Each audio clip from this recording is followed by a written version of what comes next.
Good afternoon, everyone. Very warm welcome to our last sessions of the day. It's been a great journey to learn from the 13 speakers who are leaders in the gene and cell engineering field. My name is Kay.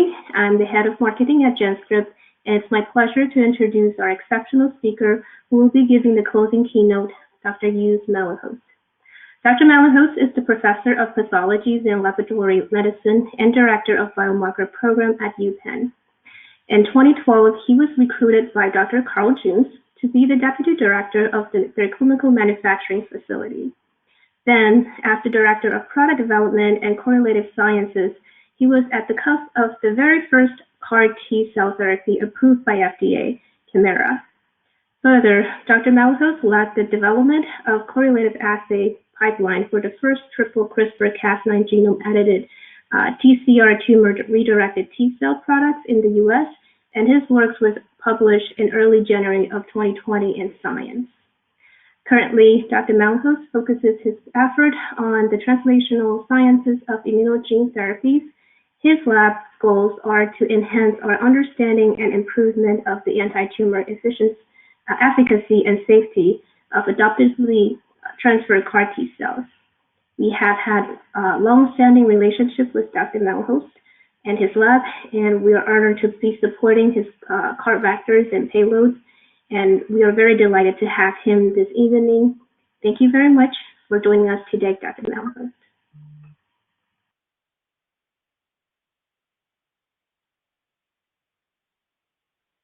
I'm excited to introduce our next speaker, Joseph Melenhorst, a director at the Parker Institute for Cancer Immunotherapy Biomarker Program. And share screen. Good afternoon.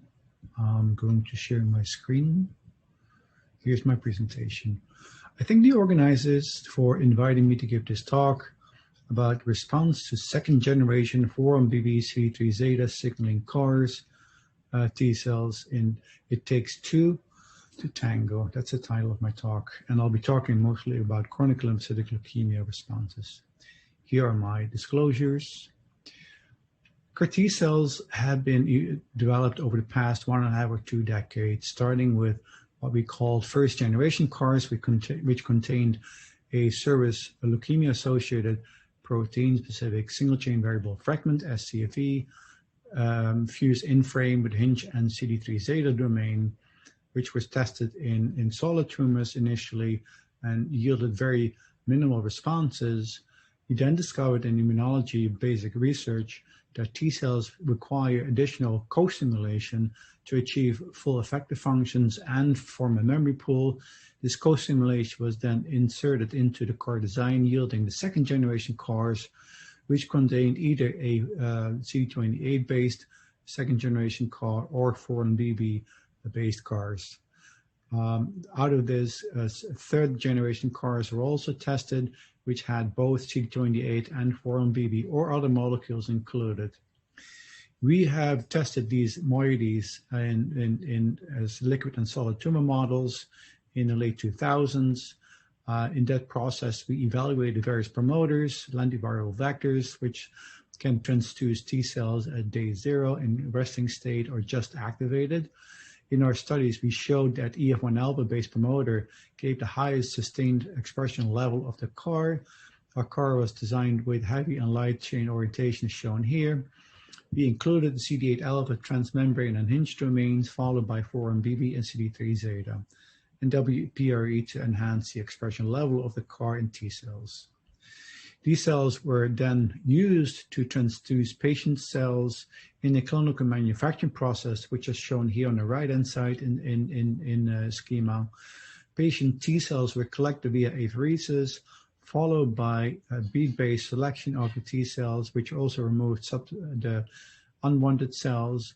In the same process, T cells are activated via CD3 and 28, and transduced with the lentivirus on days 0 and 1 or day 1 only.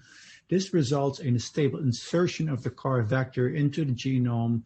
Semi-randomly, 86% or so of the insertions are associated with actively transcribed genes. That's what we have just published in Journal of Clinical Investigation last year. These cells are then expanded in vitro in a process that takes 9 days in total, or sometimes extended to 11 days. We have various growth curves. In some patients, we get very good expansion, some other ones much less so. At any rate, the cells are harvested at the end of the manufacturing round, the beads are removed, quality control tests are performed, and the cells are cryopreserved at split dosing. After the product meets all the release criteria, the cells are, patients are actually conditioned by chemotherapy to perform lymphodepletion with fludarabine and cytoxan, and patients are then infused with split dosing, starting with 10%, followed by the 30% dose the next day, and the 60% dose the third day. Unless toxicities occur after the infusions, then the subsequent doses are withheld. In this process, in this trial, actually, we performed our curative studies, wherein we collect cells from the patients at post-infusion time points to track the CAR T cells, as shown here, some numbers over time. Also, we track the tumor cells in CLL by measuring CD19 positive, CD5 expressing cells, and bioactivity is shown here in a red curve, which also indicates cytokine release syndrome, as we learned along the process. We started these trials in summer 2010 in CLL, infusing our first 3 CLL patients, which resulted in a dramatic, sustained, and durable remission in the first 2 individuals.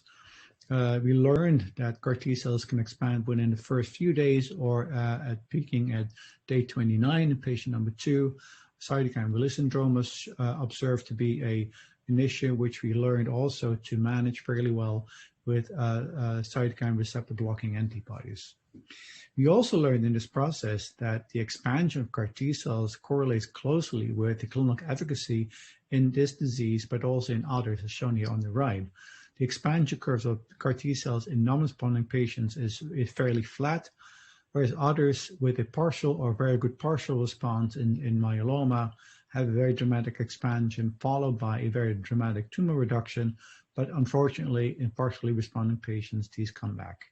In durable remissions, we have a more dramatic expansion and a complete and durable disappearance of tumor cells.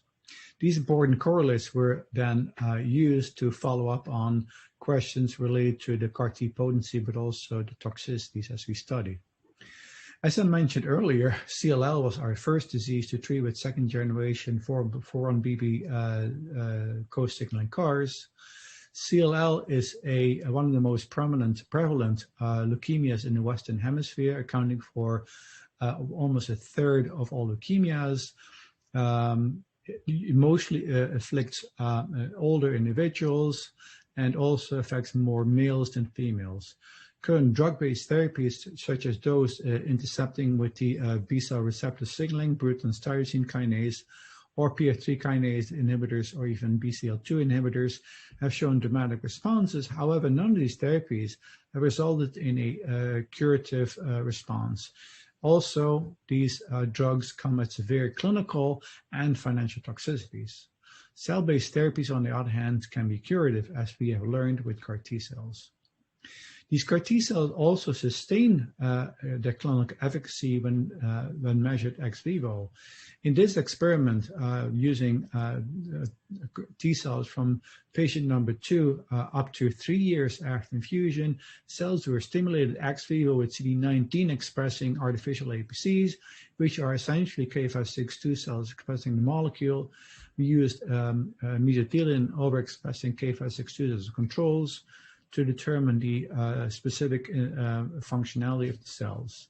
This analysis showed that at every time point that we measure, the CAR T cells still produce specifically MIP1 beta or CCL4 in response to stimulation, but also degranulate still, produce interferon gamma, and also produce IL2. So they would sustain polyfunctionality in this experiment up to 3 years after infusion, which of course meaningful and supplements our clinical observations in that patients have no detectable disease or B cells. Furthermore, because of the high level persistence of CAR T cells, especially in CLL, we were able to do high dimensional analyses at late time points. This data from a paper that's under revision right now, and you can find this on bioRxiv, wherein we determined the phenotype and also functionality of late-stage long-term persisting CAR T cells in 9.3 years after infusion in the first patient. We purified CAR-expressing cells from this sample and were able to collect high-quality data from 1,437 cells, which have less than 5% mitochondrial RNA and between 200 and 5,000 genes per cells. All of these cells shown here in the UMAP as express a TCR. And because we also co-selected non-CAR expressing CD4 and CD8 cells, we could assess the functional differences between CAR expressing and CAR non-expressing cells. This analysis by Saito had already taught us that the long-term persisting CAR T cells were predominantly CD4 T cells. In this analysis by 5' TCR CyTeQ, it shows that this lower domain contains mostly cycling CAR T cells, whereas the upper domain is enriched in cells that are lytic and express other molecules of functionality, such as also an activation marker, CD38, express HLA-DR, indicating high level of functionality and activation. Furthermore, pathway analysis and cellular component analysis revealed that the CAR T cells had signatures of receptor signaling pathways driven by the CAR, also metabolism via OXPHOS and other metabolism pathways, and various signs of activation. This analysis, we also demonstrated that CD4 CAR T cells at early and late time points expressed high levels of molecules associated with negative regulations, such as PD-1, TIGIT, and CTLA-4, and TOX4. And the function of TOX in function of TOX in CD4 T cells has yet to be elucidated. Going back to our CAR T trials in the first two cohorts of patients, we analyzed the pharmacokinetics of these CAR T cells in 41 individuals from two trials, in which we demonstrated that complete responders had a very dramatic expansion, but also followed by a contraction and long-term persistence of the CAR T cells, as shown here. On the y-axis is shown the log 10 CAR T cell copies per microgram DNA, whereas on the right-hand side, non-responding patients had barely, if any, expansion of CAR T cells, and this was actually not even detectable by flow cytometry. Furthermore, we had two partially responding patient groups, one that appears to have responded mostly to the cytoreduction, but also to a limited CAR T cell efficacy, whereas the second partially responding patient group had a very similar kinetics of the CAR T cells, but this disease transformed into an aggressive lymphoma which lacked expression CD19. Analyzing the expansion and persistence of these CAR T cells showed that more prominently the expansion, persistence I should say, from the peak till 6 months, the area under the curve was significantly higher in complete responding patients compared to non-responding individuals. And also in vitro and during manufacturing, the CAR T expansion was significantly higher in responding individuals. This already suggested to us that the T cell intrinsic factors were a dominant driver of clinical efficacy of the product. To find more evidence for this hypothesis, we compared the gene expression profiles in small aliquot of the cells that were infused in these patients. So these were the clinical products used for RNA sequencing. We performed this experiment twice on infusion products, and this is the experiment on the largest cohort in complete responding patients on the left-hand side and non-responding on the right-hand side. In red indicates high level expression, and blue low or no expression. This is the top 200 differentially expressed gene sets. And you can already see that there's a gene set that's enriched in responding individuals and another one that's absent or lowly expressed in these patients, whereas products from patients that would not respond to CAR therapy had an inverse expression profile. Pathway analysis revealed that non-exhaustion was enriched in responding patients, as was early memory T cell signature. Furthermore, we identified a STAT3 signature, which we further validated via various assays.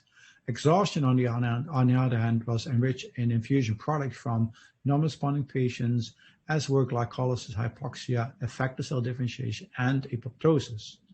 Gene set enrichment analysis confirmed the early memory T cell signature in CR and PRTD patients and exhaustion in non-responding patients. Furthermore, underscoring the significance of T cell intrinsic features contributing to the response in this therapy. We are furthermore interested in determining whether the T cells before CAR manufacturing could reveal a biomarker profile and properties that separated responders from non-responding patients. Using a modified panel published in 2011 by Luca Gottinoni and colleagues at the NIH in Bethesda, Maryland, which they used to characterize stem cell memory T cells. We initially hypothesized that TSCM cells would be enriched in CR patients, which turned out not to be true. So therefore, rather than using these markers as markers identifying canonical subsets, we did new discovery of T cell markers associated with response. In this process, we identified a CD8 population that was characterized by expression of CD27 and an absence of CD45-RO, which we labeled as early memory T cells. The proportion of these cells was significantly higher in responding patients, as illustrated here, and low in non-responding patients, as shown here. The other groups, as indicated earlier, were different in their properties as well, and even in pre-manufacturing cells in the PR patients were similar in the proportion of early memory T cells as NR individuals, whereas PRTD patients had a similar profile as complete responding patients. The analysis of this discovery cohort is shown in this scatter diagram, where we found that a cutoff of around 27% identified responding patients, which we developed into a biomarker assay. And this profile was furthermore validated in a third trial run by Dr. Sargil and at UPenn that demonstrated that the specificity and sensitivity of this biomarker profile was indeed validated. This has led to a model wherein actually properties associated with early memory T cells, such as cell renewal, are actually key in sustained remission in CLL. And we furthermore demonstrate now also in non-Hodgkin's lymphoma and multiple myeloma using the same CAR in non-Hodgkin's lymphoma and a very different CAR BCMA in myeloma to be true. So to sum it up, TSCM central memory cells are characterized by the ability to cell renew, but also display cytokine polyfunctionality. These cells are, however, not the best killer cells, which is enriched in effector cells, but this spectrum of T cell differentiation, these cells are no longer able to self-renew, but are very good at killing target cells.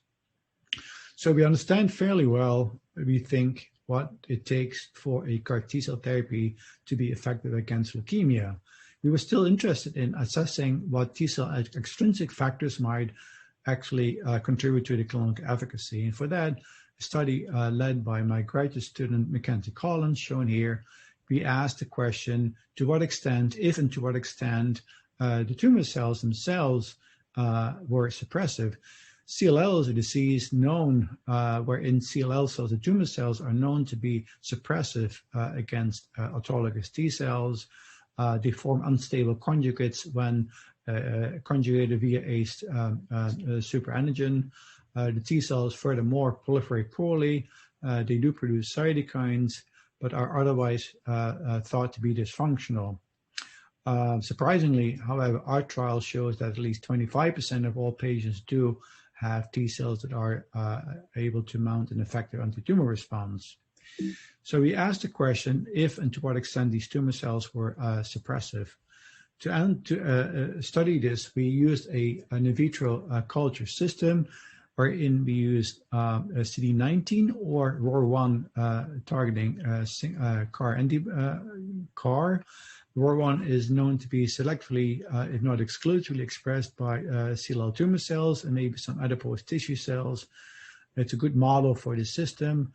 Further, we used the same design of the CAR with 4-1BB and CD3 zeta. In our system, importantly, we used primary patient tumor cells that were enriched via bead-based selection, and we used an artificial antigen-presenting cell developed in Carl June's lab, in our lab, that is based on K562, which doesn't express MHC class 1 or 2. It was engineered with CD86 and 4-1BBL and the target antigen of the CAR. We used a repeat stimulation or pressure test assay for repeatedly stimulating CAR T cells with either CLL cells or artificial APC as a control at 5-day intervals. We measured proliferation, T cell immunophenotype, and cytokines levels at the set time points. The K562 are very proficient APCs because of co-stimulation, and CLL cells were the study subject. These cells were obtained from our core facility. We used normal donor T cells to eliminate the variable quality of T cells in CLL, and the stimulated cells were irradiated prior to use. And as I said, as I did not say yet, the CAR T cells were sorted before placing in the restimulation assay, so we would have a clean readout.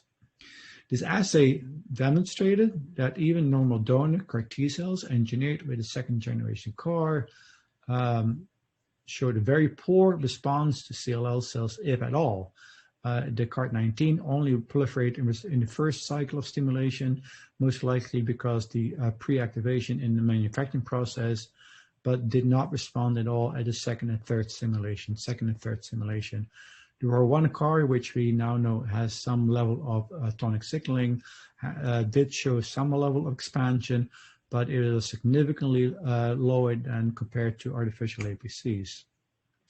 Measuring the expression of markers associated with activation or exhaustion reveals that these LAG3 and TIM3 were highly induced when using artificial APCs, but not with CLL cells. And that was true for both ROR1 CAR and CD19 CAR, suggesting that CLL cells were simply not able to induce proliferation of CAR T cells, and furthermore, the defects were CAR independent. We then next asked the question whether the lack of response of CAR T cells was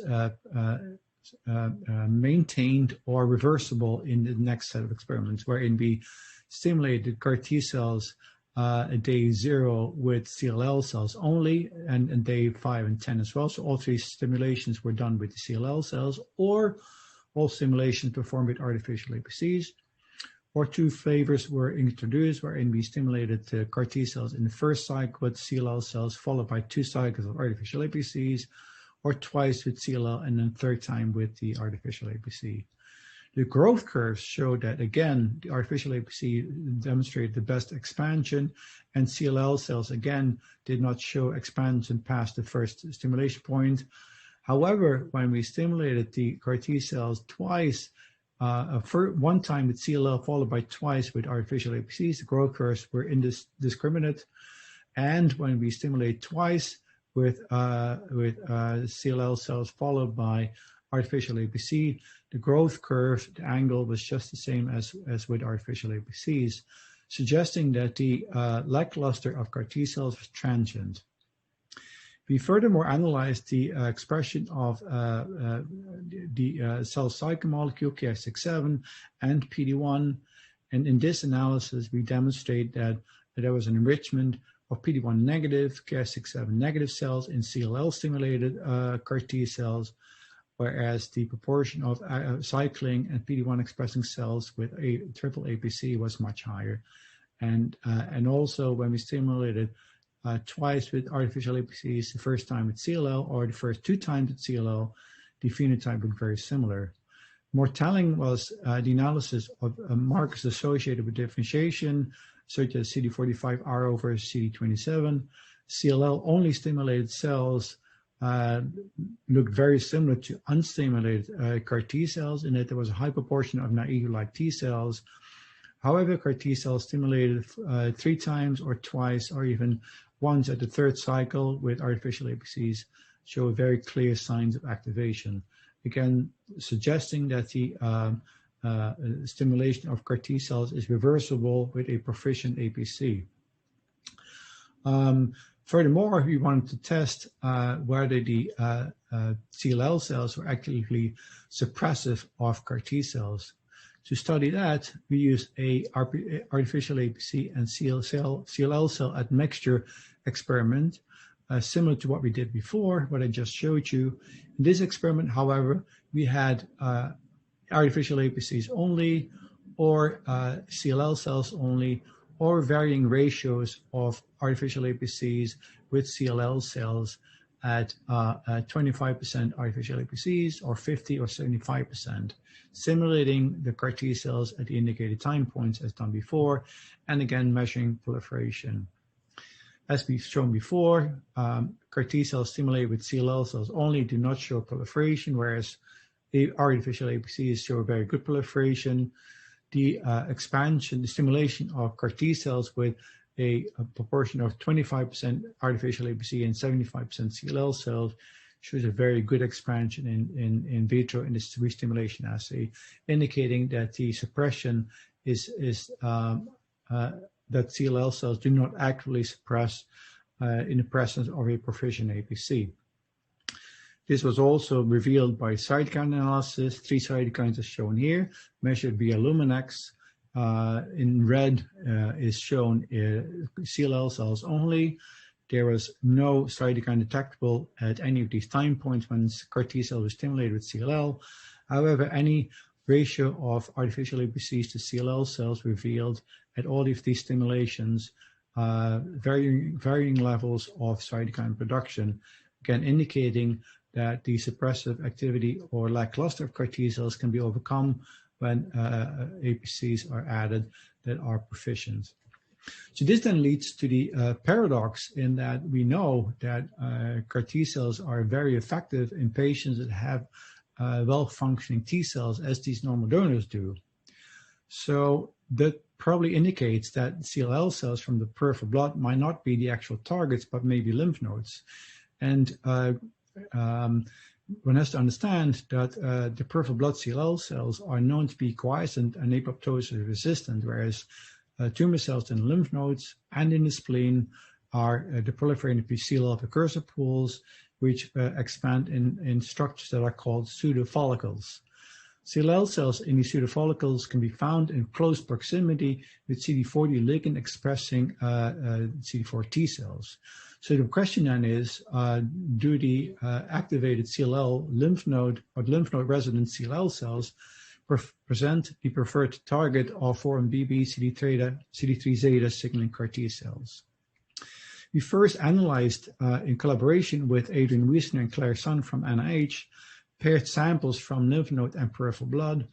And in this analysis, we confirmed that indeed the proliferation marker was significantly higher expressed in tumor cells in lymph node compared to peripheral blood, which had no measurable proliferating population. In addition, we noted that CLL cells in the lymph nodes were highly activated and expressing PD-1 and also other activation markers. And third, we observed that CLL cells in lymph nodes expressed high levels of the so-called do not eat me signal, or CD47, which has been associated with a reduced response of tumor cancer patients to checkpoint inhibition. So this may also play a functional role in CLL, and that's very novel. Next, we asked the questions whether the APC proficiency of CLL in the lymph node was different. Again, the paired comparison of samples from a lymph node and peripheral blood from the same patients, and this analysis revealed that indeed CLL cells in the lymph node had high levels of expression of markers from the CD28 family, such as, of course, the ligands of the B7 family, such as CD80 and CD86. Also, CD40 was much higher expressed in lymph nodes, and important adhesion co-stimulation molecules as CD54 and CD58 were significantly higher expressed in the lymph nodes, again suggesting that CLL in the lymph nodes were preferred targets. We then modeled this in vitro by stimulating CLL cells briefly with CD40 ligand and IL4, and that's a system that we adopted from Jacques Mongereau, which he published in 1992-1993, a CD40 system he called it. And this brief stimulation of peripheral blood CLL cells revealed that the expression levels of CD54 and 58 were dramatically induced in 6-hour stimulation, as were CD86 and CD80. And in the top row is shown the same markers on unactivated peripheral blood CLL cells. We then used this system to analyze a large collection of cytokines, and this indeed shows that the secretion of many of these cytokines were significantly augmented when activated CLL cells were used. Proliferation was also significantly enhanced. Again, the same restimulation assay, stimulating the CAR T cells with resting cells did not yield any response, whereas activated CLL cells restored reactivity, not to the full extent as with artificial APCs. And importantly, we demonstrated that CAR T cells incubated with CLL cells do not form clusters, which they do form very well with artificial APCs, but also activated CLL cells are now able to form stable conjugates, again underscoring the significant impact of the activation state and increased expression of co-stimulation. This additional stimulus of activated CLL cells also resulted in an enhanced expression and secretion of cytokines as measured here by intercellular cytokine detection and an enhanced killing activity in 6 hours. So overall, we have now a working model of aborted CAR T cell activation in CLL, wherein we demonstrate that the second generation 4-1BB signaling CAR does not respond to circulating CLL cells, but does respond to tumor cells from lymph nodes or that match CLL lymph nodes. We show that this inhibitory effect is transient, so the interferon gamma expression is restored, PD-1 is induced on activated CAR T cells, and actually activating CLL cells via CD40 does not yield meaningful expression of the checkpoint inhibitor ligand BB4 and BBL.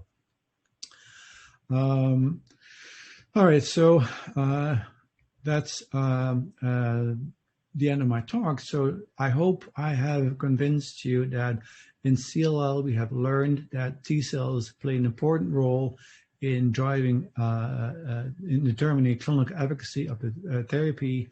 And in addition to that, the tumor cells contribute to the response by actually being targeted in the tumor bed. CLL precursor cells are targeted and not so much circulating tumor cells. This work, as I said, was carried out mostly by Mackenzie Collins. Mary Lynn did many of the analyses of CLL cells, and the whole team in my lab has contributed. And this is another photo of an early generation of my team at UPenn. Thank you very much for your attention, and I'm more than happy to take any questions if you have. Thank you very much.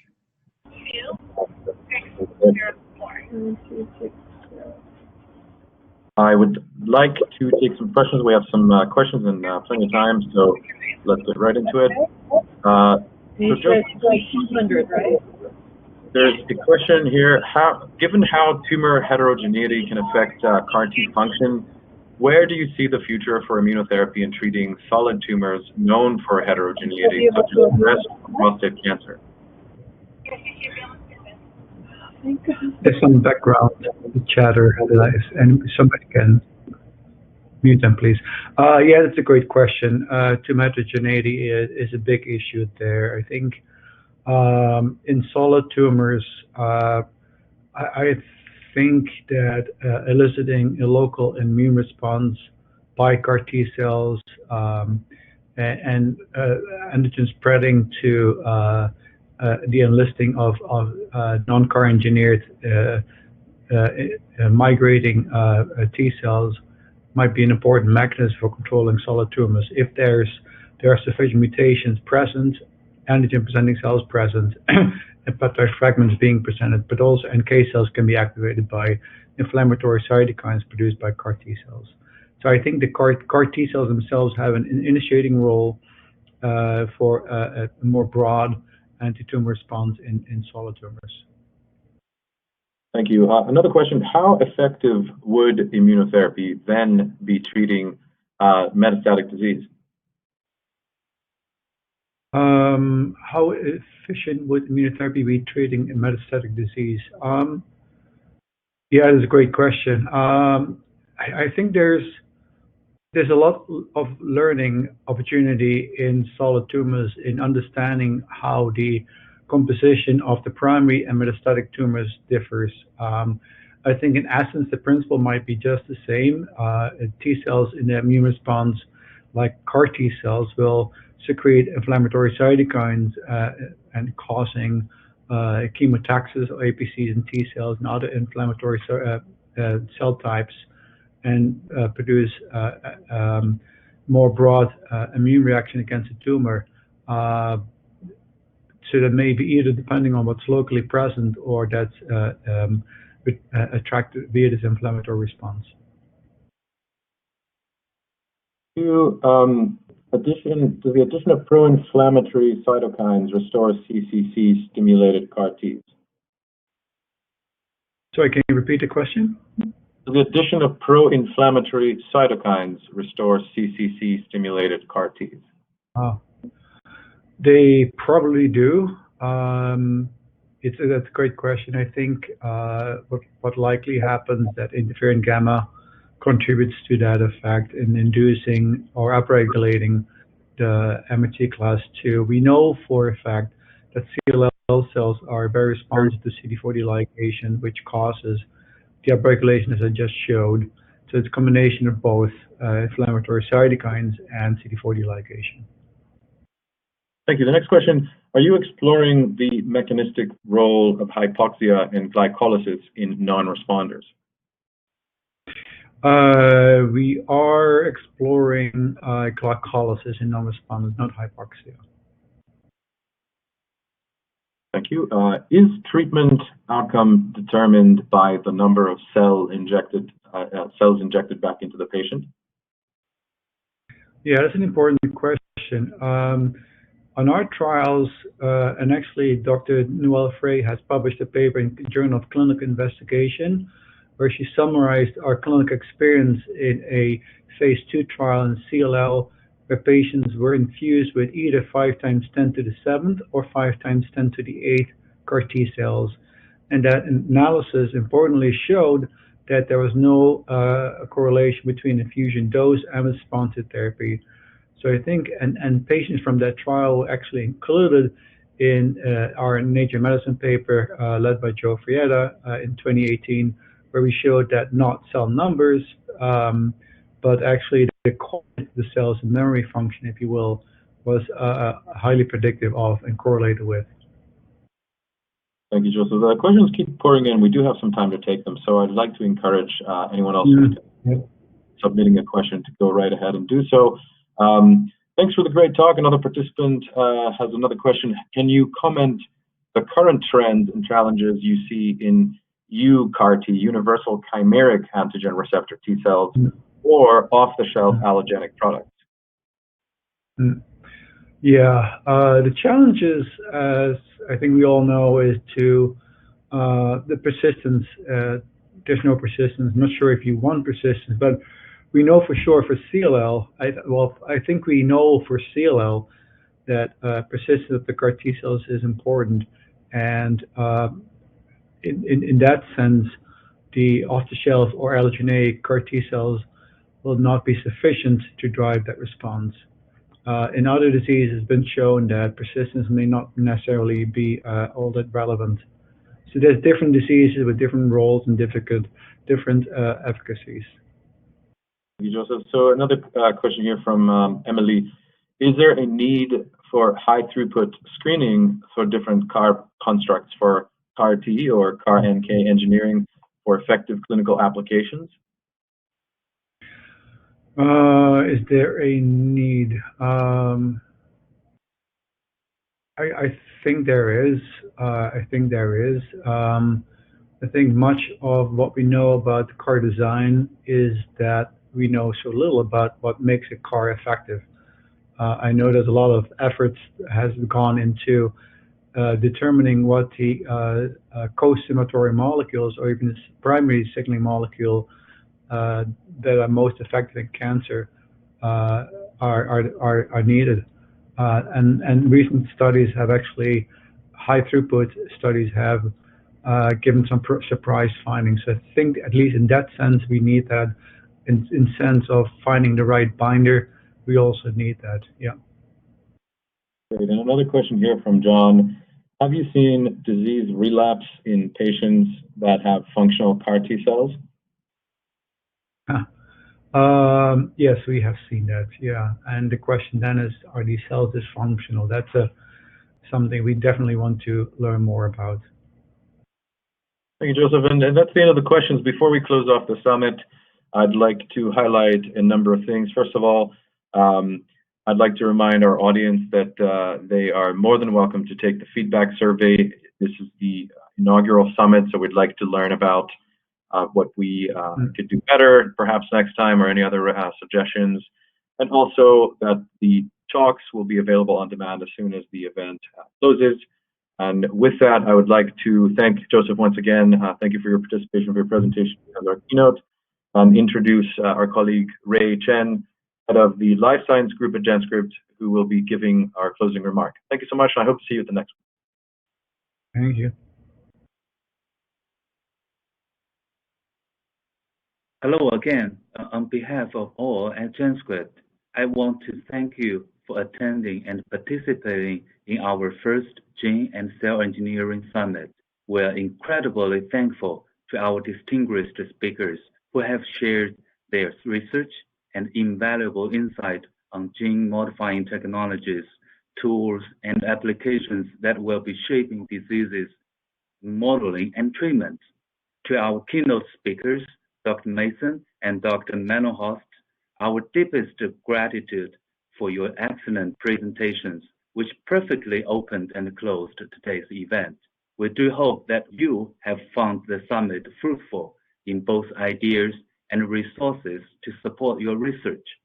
To help us learn more about your experience, please do not forget to take the customer feedback survey.